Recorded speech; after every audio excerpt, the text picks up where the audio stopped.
இயேசு உங்களை நேசிக்கிறார். பிரியமானவர்களே, இந்த நாளில் ஆண்டவர் நம்மளோடு பேசும்படியே வேதத்திலிருந்து 2 வசனங்களை கூட வாசித்து ஆண்டவர் நம்மளோடு இடைவிடுகிற காரியத்தை பார்ப்போம். அது மத்தேயுவின் புஸ்தகம் 1வது அதிகாரம் 21, 22 வசனங்கள் இப்படியாக சொல்கிறது. அவள் ஒரு குமாரனை பெறுவாள், அவருக்கு இயேசு என்று பெயரிடுவாயாக. ஏனெனில் அவர் தமது ஜனங்களின் பாவங்களை நீக்கி அவர்களை இரட்சிப்பார் என்றார். தீர்க்கதரிசியின் மூலமாய் கர்த்தரால் உரைக்கப்பட்டது நிறைவேறும்படி இதெல்லாம் நடந்தது. பிரியமானவர்களே, இயேசு கிறிஸ்துவின் பிறப்பை குறித்து அங்கு தூதன் சொல்லும் பொழுது மனிதர்களுடைய பாவங்களை மன்னித்து அவர்களை இரட்சிப்பின் பாதையில் நடத்துவார் என்கின்ற ஒரு வார்த்தையை அங்கு அறிவிக்கிறதை நாம் பார்க்க முடிகிறது. பிரியமானவர்களே, அவருக்கு இயேசு என்று பெயரிடுவாயாக. ஏனெனில் அவர் தமது ஜனங்களின் பாவங்களை நீக்கி அவர்களை இரட்சிப்பார் என்று சொல்லப்பட்டு இருக்கிறது. ஜனங்களுடைய பாவங்களை நீக்கி எல்லா ஜனங்களையும், ஒருவேளை குறிப்பிட்ட ஒரு மதத்தையோ குறிப்பிட்ட ஒரு இனத்தையோ குறிப்பிட்ட மக்களையோ குறித்து தூதன் சொல்லப்படவில்லை. அவருடைய ஜனங்கள் பொதுவாக உலகம் எங்கும் இருக்கிற ஜனங்களுடைய பாவங்களை நீக்கி அவர்களை ரட்சிப்பார். இந்த ரட்சிப்பு என்கின்ற ஒரு வார்த்தை ஜனங்களுக்குள் காணப்படாமல் இருக்கிறதை நாம் அறிந்திருக்கிறோம். ஒருவேளை நீங்கள் சின்ன பிள்ளையா இருக்கும் போது நீங்கள் தும்மும் போது ஒவ்வொரு காரியத்துக்கு இயேசுவை ரட்சியும் அப்படின்னு சொல்லி கொடுப்பாங்க முதியவர்கள். அப்போ ஒவ்வொருத்தரும் அவங்களோட கடவுளை சொல்லி ரட்சிங்க அப்படின்னு சொல்லுவார்கள். அப்போ இந்த ரட்சிப்பு என்பது ஒவ்வொரு மனிதனுக்கும் தேவை என்பதை நாம் அறிந்திருக்கிறோம். ஆனால் இப்போ இந்த குறிப்பிட்ட ஒரு காலத்தில் மாத்திரம்தான் அந்த காரியத்தை நம்ம என்ன செய்யறதுல சொல்றது கிடையாது. அப்படி கற்றுக் கொடுக்கிறதுக்கான ஆட்கள், ஏன்னா அவர்கள் வேலையில் பழுக்கள் ஜாஸ்தி, எல்லாம் படிப்பு வேலை ரொம்ப ஒர்க்லோடு அவர்களுக்குள்ள அதிகமானது நிமித்தமாய் பிள்ளைகளுக்கு எதை சொல்லிக் கொடுக்க வேண்டும் என்பது கூட தெரியாத நிலைமைக்கு நாம் கடந்து சென்று விட்டோம். பிரியமானவர்களே, அப்ப ஒவ்வொரு காரியம் ஒரு சிறிய காரியம் தான். இயேசுவே என்னை இரட்சியும், கடவுளே அப்படி சொல்லி அவங்க ஒவ்வொருத்தரும் கடவுளை குறித்து அப்படி ஒரு காரியத்தை சொல்றாங்க. அப்ப அந்த காரியம் மனிதனுக்கு தேவை என்பதை மூதாதையர்கள் அறிந்தார்கள். ஆனா இப்ப இருக்கிறவர்கள் நாம் அறிந்திருக்கிறோமா என்பதை நாம் அறிந்து கொள்ளும்படி ஆண்டவர் நம்மளோடு பேசிக் கொண்டு இருக்கிறார். சகல ஜனங்களுடைய பாவங்களை நீக்கி அவர்கள் ரட்சிக்கும்படியாகவே இந்த கிறிஸ்து பூமிக்கு வந்தார் என்கின்ற இந்த நற்செய்தியை அறிவிக்கும்படியாய் பூமிக்கு அந்த தூதன் வந்ததை நாம் பார்க்க முடிகிறது. பிரியமானவர்களே, அப்ப இந்த ரட்சிப்பின் அனுபவத்தை ஒவ்வொரு மனிதனும் பெற்றுக்கொள்ள வேண்டும். இந்த ரட்சிப்பின் அனுபவத்தை பெற்றுக்கொள்ளனா பாவ மன்னிப்பு நிச்சயத்தை நாம் பெற்றுக்கொள்ள வேண்டும். ஜனங்களுடைய பாவங்களை நீக்கி சுத்திகரிக்கிற ஒரே கிருபாதார பலி இயேசு கிறிஸ்து மாத்திரமே. ஒருவேளை எந்த மனிதன் எப்படிப்பட்ட யாராய் இருந்தாலும் சரி, அந்தந்த மனிதனுடைய பாவம், எந்த ஒரு மனிதனும் நான் பாவம் செய்யவில்லை பரிசுத்தவான் என்று சொல்லவே முடியாது. ஏன்னா பரிசுத்தவான் ஒருவரும் பூமியில கிடையாது. ஏன்னா கண்களின் இச்சை, மாம்சத்தின் பெருமை ஒவ்வொரு ஜனங்களுக்கும் அநேக காரியங்களை மனிதனை தீட்டுப்படுத்துகிறதை நாம் பார்க்க முடிகிறது. அநேக ரிஷி அப்படின்னு சொல்லக்கூடிய மலைகளில் போய் ஜனங்களையே பார்க்காதபடியா துறவிகளாய் இருக்கிற அநேக பேரை நம்ம பார்க்கிறோம். ஏன் அவர்கள் போய் அமைதலாய் குகைகளுக்குள்ள அங்க போய் இருக்கிறான்?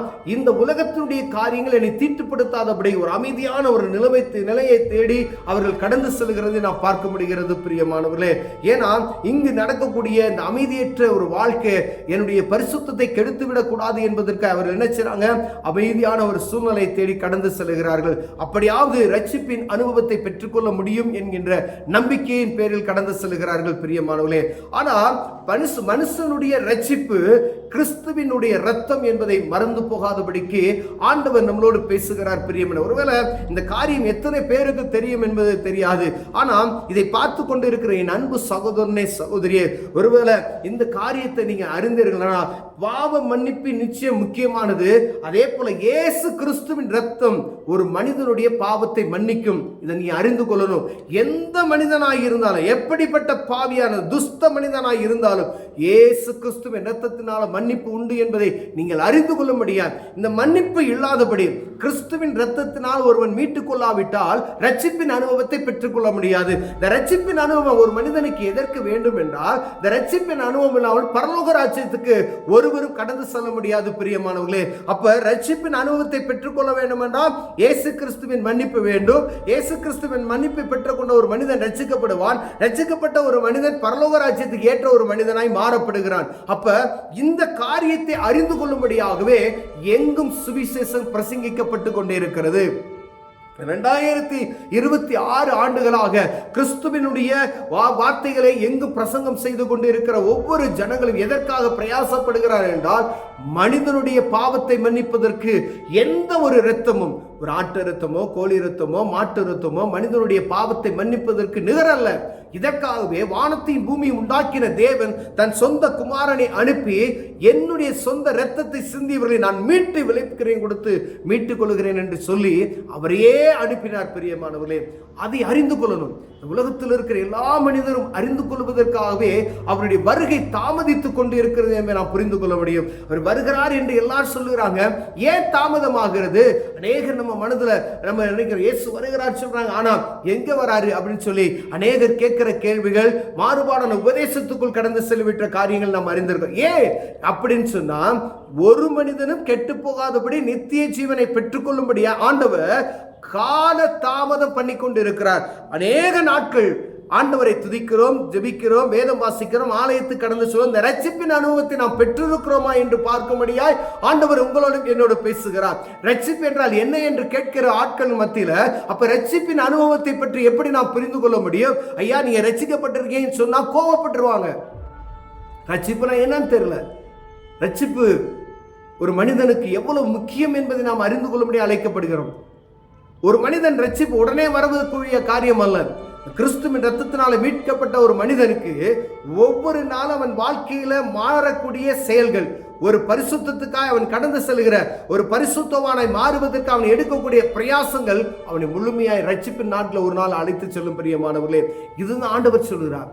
என்னுடைய ரத்தத்தினால கழுவி நீங்க மீட்டுக்கொண்டு விலைக்கரையை மீட்டுக்கொண்டு அந்த நம்பிக்கை நமக்குள் வரும் பொழுது ஆண்டவர் என்ன செய்கிறார்னா, ரட்சிப்பின் அனுபவத்தை நாம் தருகிறார். பிரியமான, எத்தனை பேர் இதை அறிந்திருக்கிறோம் என்று நமக்கு தெரியல. இந்த ரட்சிப்பை குறித்ததான கவலையற்று இருக்கிறோம். பிரியமானவர்களே, ஒவ்வொரு தனிப்பட்ட மனிதன், இந்த பூமியில மனுஷனாய் பிறந்த ஒவ்வொரு மனிதருக்கும் இந்த ரட்சிப்பு வேண்டும் என்கிறதுல நாம் கவனமாய் இருக்கும்படி அழைக்கப்படுகிறோம். பணம் வேணும், சொத்து வேணும், வேலை வேணும், பதவி வேணும், எல்லாம் வேணும். ஆனால் ரட்சிப்பு எவ்வளவு முக்கியம் என்பதை அறிந்து கொள்ளும். சுவாசம் போல ஒரு மனிதனுக்கு ஜீவன் உயிர் வாழ்வதற்கு எவ்வளவு முக்கியமோ சுவாசம், அதே போல ஒரு மனிதனுக்கு இந்த ரட்சிப்பு முக்கியம் என்பதை நாம் அறிந்து கொள்ளும்படி அழைக்கப்படுகிறோம். பிரியமானவர்களே, அநேக நேரங்களில் ஒருவேளை மற்றவர்களுக்கு தெரியாது, ரட்சிப்புனா என்னன்னு தெரியாது. ஆனா ஆலயத்துக்கு கடந்து செல்கிற நமக்கு அநேக பேருக்கு ரட்சிப்பின் அனுபவத்தை குறித்து புரியாத ஒரு சூழ்நிலை இருக்கிறோம். அப்ப இந்த ரட்சிப்பு எவ்வளவு முக்கியம் என்பதை நீங்கள் வேத புத்தகத்தை வாசித்து அறிந்து கொள்ளணும். பிரியமானவர்களே, இந்த ரட்சிப்பின் அனுபவத்தை பெற்றுக்கொண்டோமானால் நித்தியமாய் வாழுகிற ஒரு இடத்துக்கு நம்ம ஆண்டவர் அழைத்து செல்வதற்காகவே இந்த ரட்சிப்பு, அங்கு செல்வதற்கு இந்த ரட்சிப்பு இல்லாதபடி ஒன்று செய்ய முடியாது. இந்த ரட்சிப்பு பெறணும்னா பாவ மன்னிப்பு நிச்சயத்தை பெறணும். பாவ மன்னிப்பு நிச்சயத்தை பெறணும் அப்படின்னா இயேசு கிறிஸ்துவின் ரத்தத்தினாலே கழுவப்பட்டு மீட்கப்பட்டு இருக்கணும். பிரியமானவர்களே, கண்களை மூடுவோம், ஜெபம் செய்வோம். அன்பின் தகப்பனே, ஆண்டவரே, இந்த ரட்சிப்பு என்ன என்பதை அறிந்து கொள்ள எங்களுக்கு ஞானத்தை தாங்க ஆண்டவரே. ஆண்டவரே, இயேசு கிறிஸ்துவின் ரத்தம் சகல பாவங்களை நீக்கி சுத்திகரிக்கும் என்ற வசனத்தின் நிமித்தமாய் எங்கள் பாவங்களை கழுவி ரட்சிப்பின் அனுபவத்துக்குள் எங்களை மாற்றுவீராக. இயேசுவின் நாமத்தில் பிதாவே, ஆமென்.